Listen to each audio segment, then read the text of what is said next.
Hello there and welcome to the latest Ernford Grange Community Academy Parent and Families Update. Today is Friday the 17th of March, so we're midway through the third half term of our academic year.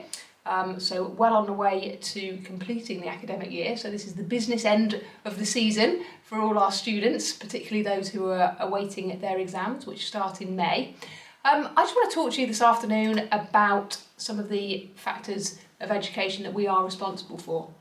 Clearly, we're responsible for supporting our students to get good GCSE results and A-level results, and that's something that we've worked really hard on in recent years, and a lot of work has been done in terms of developing the school curriculums over the last few months. So lots and lots of work is being done all of the time towards updating our curriculums and making sure that our students are as prepared as they possibly can be for their exams. However, there's also another really important element to education that our schools are responsible for, and that is the social education of our young people in terms of preparing them for the skills, the characteristics, the attributes they are going to need to be successful in the world of work when they leave Ernford.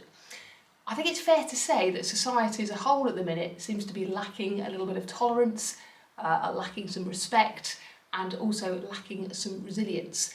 And that's where it's really important for schools to be able to teach our young people how to regain those skills and to make sure that they are fully prepared for life after Ernford. So I just want to talk to you very briefly about some of the things that we do here to support the personal development and well-being of our young people. So one of the things that we're responsible for as a school is to ensure that our students understand the British values, to make sure that they're clear on how to be safe online, to make sure they understand what to do if they're suffering from domestic abuse or they understand or know somebody else who is. So making sure that our young people are able to report those things, to feel that they've got somebody to talk to about those things. We have to teach children about sexual exploitation. We have to talk about county lines and make sure our children have an understanding of the dangers and how they might be getting dragged into some criminal activity.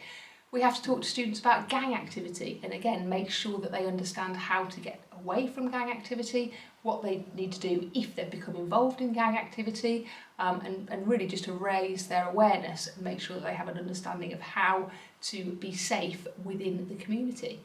Things like radicalisation, extremism, other really key important factors that we have to make sure our students are aware of. Protected characteristics, making sure that they understand what those protected characteristics are, making sure that they appreciate the diversity of our community.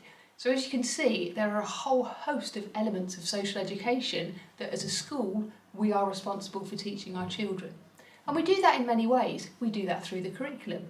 We might have elements of social education through English lessons, geography lessons, history lessons, but we also do it through our valuable and comprehensive PSHE programme that's been rewritten very recently. Students, particularly in Year 10 and Year 11, are now experiencing a much more thorough PSHE curriculum than they've ever had. And we continue to tweak and adapt those PSHE lessons as society changes once more.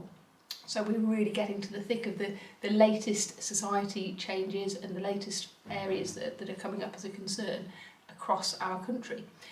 We do this also through inviting external speakers into the school. So recently we've had the street doctors in who've come to talk to students about first aid when they're out and about in the community. We've had a speaker come in to speak to our Year 9 students about misogyny. We've had speakers come in to talk about knife crime, mental health, the prevent agenda, anti-bullying and healthy relationships. So as you can see, as a school, we're doing as much as we possibly can to educate our students so they are going to be in a position to be really successful when they leave our school and be safe. But it's not just down to schools to do that, it's also down to our parents, our families, to make sure that you are also aware of how you can be supporting your young people, your children, in terms of understanding how they can be safe out in the community.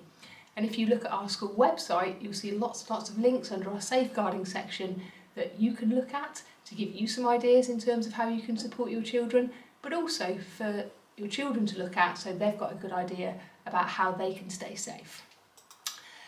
Communication is something that is very important to us at Ernford, and hopefully you've noticed in recent months the parental bulletins, the newsletters that we've been posting. We send those online now, we don't do things by paper anymore. You get all your letters, all your school communication either via an email, via a text message with a link, or you'll get a phone call from the school. And that's something that I'd like to talk to you about very briefly, is communication. And that communication, actually, I want to focus on the communication coming the other way. So communication into the school from parents and families. Now, I spoke earlier on about the lack of tolerance, a lack of respect and a lack of resilience amongst the community. And here at Urnsford, unfortunately, we are receiving evidence that some of our parents and families are lacking some of those things. And we're receiving that through offensive emails, abusive telephone messages, conversations where parents ring up and they shout at staff, and it's really quite upsetting and it really has to stop. I wrote a letter probably about this time last year outlining what it was like sometimes to be a teacher, to be a member of staff at this school, and how we had received quite a few quite abusive messages, and it did stop for a while. However, we're noticing an increase in the number of, as I say, abusive, offensive messages, phone calls, answer phone messages that are being received. And I really don't want to be using a parent bulletin to talk to you about this, but I really can see no other way of getting the message across. It has to stop. It's not fair. We have got staff here who work incredibly hard for your children, for our children, and for me to have to support staff who are really genuinely upset by some of these messages, it really is tough to take. The recruitment and retention of education staff across the country is in quite a crisis, as you'll probably be well aware of. And when we get messages, when we get things coming through that are offensive to our teachers, to our support staff, it's really hard for me to try and persuade some of them to stay. We've got some brilliant education staff at this school, and the last thing I want is for them to end up not wanting to work here anymore because of some of the messages they're receiving. We talk to our children a lot about genuine mutual respect.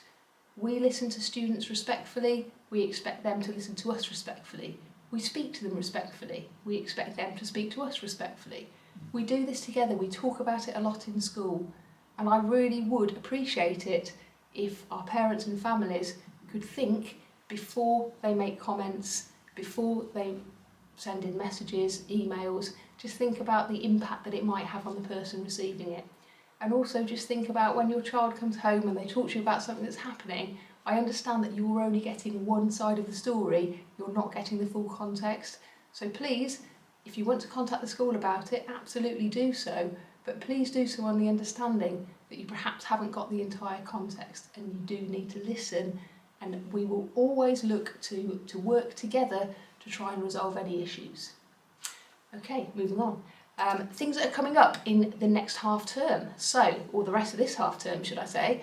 On Thursday the 23rd of March we've got our Year 10 progress evening, so if your child is in Year 10 it's really important that you come along to that to support your child and find out how they're getting on in school. We're very excited to have our Shrek the School musical on Thursday the 29th to Friday the 31st of March, so that lots of our students are performing in that, so we would love to have lots of support on those 3 evenings. We've got the Easter holidays coming up, we've got Sports Personality of the Year on Thursday the 27th of April, so that's after the Easter holidays, and invites have already been sent out for that. And then of course we've got 2 bank holidays because of the King's coronation, so on Monday the 8th of May that's an additional bank holiday where school of course will be shut, and then as I said earlier, the business end of the year we've got our external exams that start on Monday the 15th of May and they finish, thankfully, on Friday the 23rd of June. So those are all the things that are coming up. I would like to just give you some appreciation now and just thank you for reinforcing our core values of respect, determination and kindness. I'd like to thank you again for ensuring that your child arrives at school on time, properly equipped for learning and wearing the correct uniform. And finally, and probably most importantly, I'd like to thank you for supporting all that we do in school to inspire that learning culture of high expectations with no excuses, where all our students will achieve outcomes that are going to enable them to succeed in modern society. Thank you.